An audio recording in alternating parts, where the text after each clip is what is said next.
Hello again, my name is Valerie Iovine Rogers. I'm a physical therapist that treats with Strive Physical Therapy, and I'm also Hypermobility Program Director over at Icahn School of Medicine through Mount Sinai.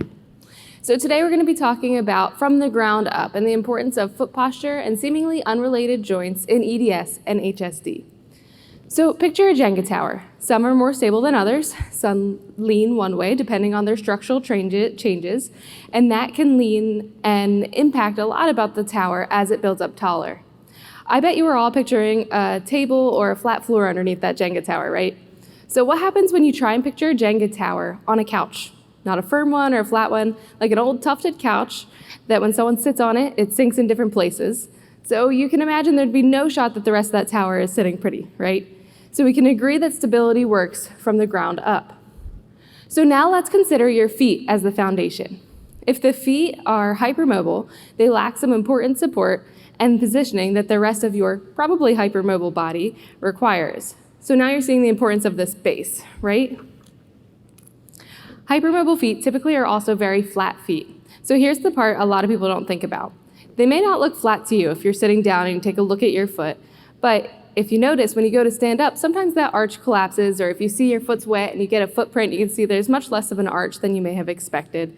And so the reason that is because your foot position can change as you go to stand and put weight through your feet. This happens because of the laxity of some of the ligaments that were talked about earlier in the session today, a major one being the spring ligament that should really be holding that arch up tight. So when you go to stand, you put weight through your feet, the laxity of that ligament shows when your arch collapses. This idea of a dynamically changing posture is called a flexible flat foot, and you may also hear the word pes planus to describe this flat-footedness. So are you guys familiar with the princess and the pea? The long and short of that story is that there was a pea between this princess's mattress, and no matter how many layers of padding and mattresses they added, the princess could still feel this pea throwing off the rest. So stick with me, I promise I'm headed somewhere with this. But when one's arch collapses, it can cause the foot to tilt inwards, compensating for where that arch should be, like we keep hearing. This is called a pronation-like position of the foot. This pronation causes a chain reaction and altered biomechanics throughout the body. Because the arch collapses, it basically falls in where that arch should be, creating that pronation-like position of the foot, which means that your ankle had to tilt out of neutral to get you there, which means that the forces aren't being transmitted through your ankle as they should be either.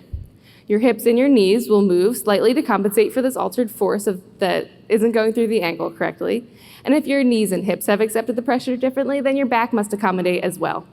Your spine leads into the rest of your body. And so things like your ribs and your neck might be directly impacted. But also if your hips and knees were off because your ankle is tilted, because your foot has pronated, it also may make your spine exaggerate your scoliosis or land in a scoliotic-like posture. This will change how your shoulder blade sits, and your shoulder blade houses the socket of the ball and socket for your shoulder. So you can see where I'm going with this in the pattern of connection, almost like the princess and the pea. So kinematics is a branch of biomechanics that looks at motion and the forces that cause these movements. The kinematic chain refers to the concept used in the PT world to describe the interconnectivity of the body and how forces translate from one applied region that may impact elsewhere due to the chain-like structure of our bodies. Each joint, while uniquely laid out for structure and how it relates to its respective function, are all connected. Our bodies are a series of segments, or bones, connected via a joint leading to the next one, and so on. So due to mechanisms of physics and interconnectivity, the human body in a chain-like makeup results in interregional interdependence, which describes the relationship between various joints of the body and how dysfunction may affect otherwise unrelated joints. It encourages PTs to view the body as the integrated system that it is, rather than a collection of isolated parts. It highlights the importance of looking beyond the direct site of pain and identify an underlying cause, which would be located elsewhere. So I've got a lot to say about supporting the foot. First, let's start with the argument that some make against it. Yes, there are theories that the barefoot method is the way to support the foot, and in an ideal situation, I'd actually surely say that there's great merit to that thought. The reason that there is benefit to go barefoot for some people is to allow for the foot to act as the several different units that it is, rather than one which we've all accommodated to by putting our feet in shoes all the time, not to mention that shoes aren't truly foot-shaped.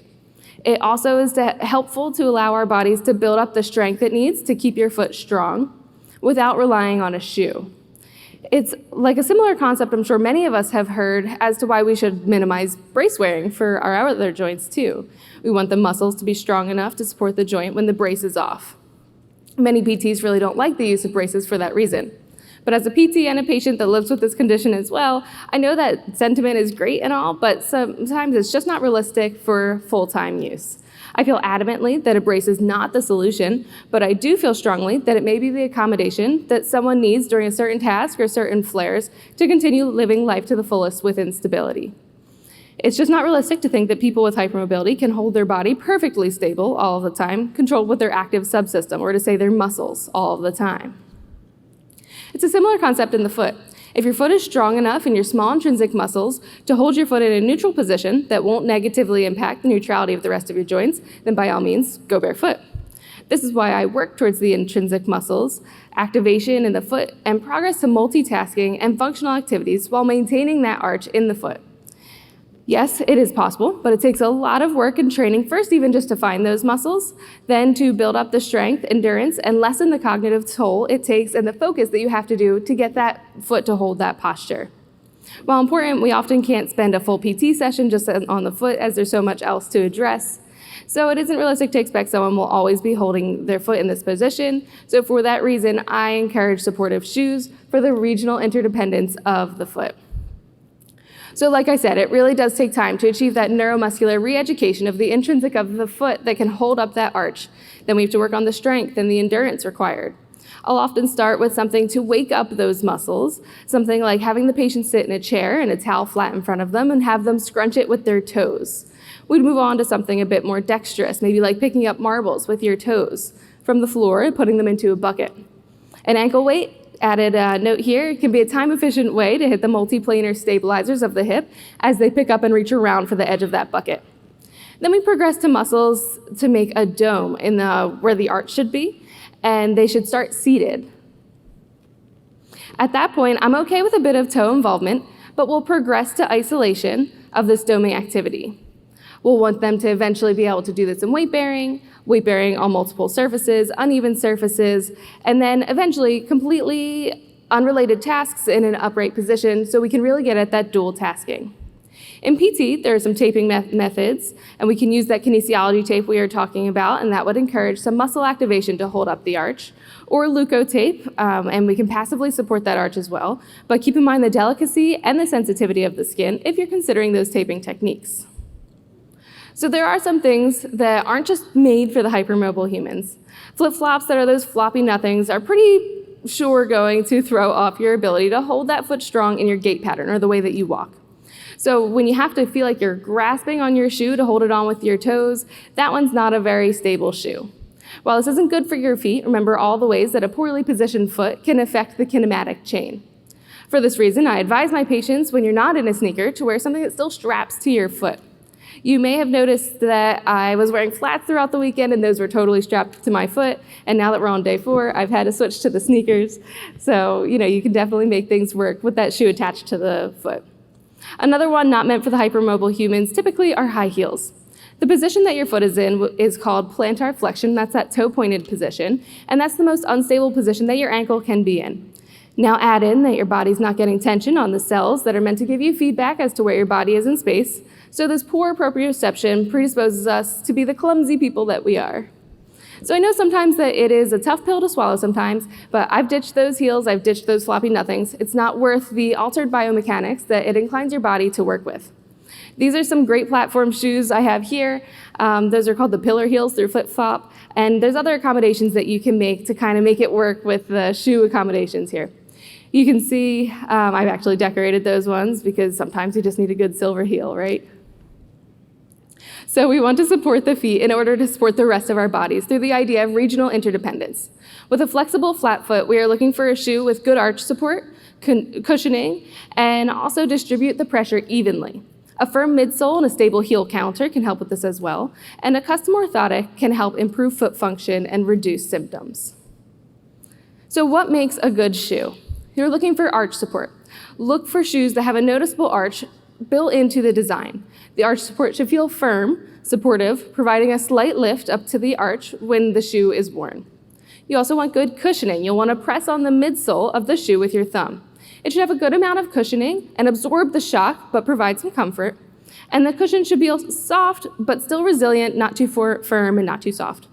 You want a firm midsole. Flex the shoe with your hand at the ball of your foot and at the arch. And the midsole should be firm and not easily bend or twist. A firm midsole helps provide stability for the foot. So when you try to bend the shoe, it shouldn't just fold in half. We're looking for a stable heel counter. Press on the back of the shoe where the heel is located, and the heel counter should feel firm and provide some resistance to pressure. It shouldn't just collapse inwards easily. So a stable heel counter helps to keep the foot in good alignment and provide support to the heel. So also, when you go to stand in your shoes, if you're just standing on them temporarily or if you're stomping to put them in, make sure you're not squishing down that heel counter. We're also looking for overall fit. Make sure the shoe fits and it feels comfortable overall. It shouldn't be too tight or too loose. The toe box should have enough room for the toes to move freely. That's a big one. Walk around in the shoes to ensure they have adequate support and cushioning. So we talk about the feet because it's the base from which our foundation is built, but regional interdependence is a concept that's relevant to the whole body, especially with hypermobility. So while the feet are the base, I see the pelvis like the keystone. So what's a keystone? You can see the center red piece here. Without that stable piece, everything on either side would collapse without its proper stable alignment.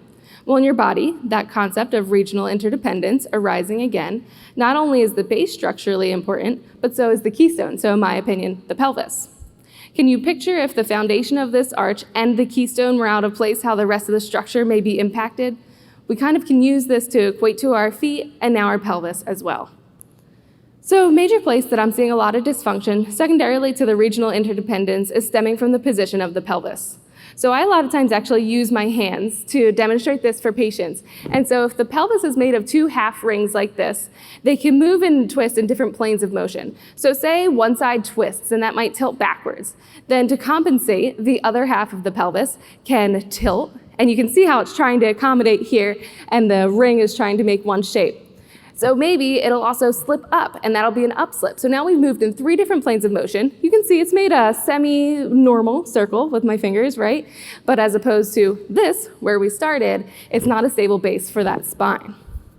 So after having these malalignments, it makes achieving spinal neutral position much more difficult, and this can affect issues more directly, like pain in the low back or hips, but it can also predispose you to unstable postures for your shoulders and your ribs.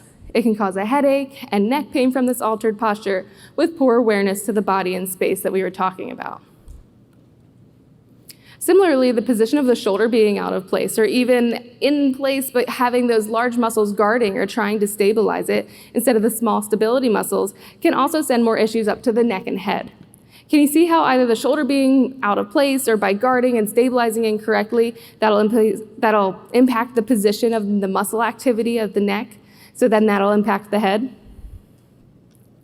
So I know this picture was originally made to be funny, and some of us have shirts with this on it, but do you see the way that the feet impact the ankles, which changes the angles for the knees and the hips? Do you see that the pelvis is tilted, changing the spine position? Do you see the arm is altered because of the spine? And do you see that tilt of the head to compensate for all of this, to keep the eyes level? All of this to say, make sure your physical therapy is addressing your full body, even the feet, and that you are supporting yourself how you can. To the providers in the crowd, make sure you feel free to reach out to me if you want any pointers on how to correct some subluxations. And for the hypermobile patients, I'd be happy to reach out to you guys as well. Everyone's welcome to reach out here for any additional questions. Thank you.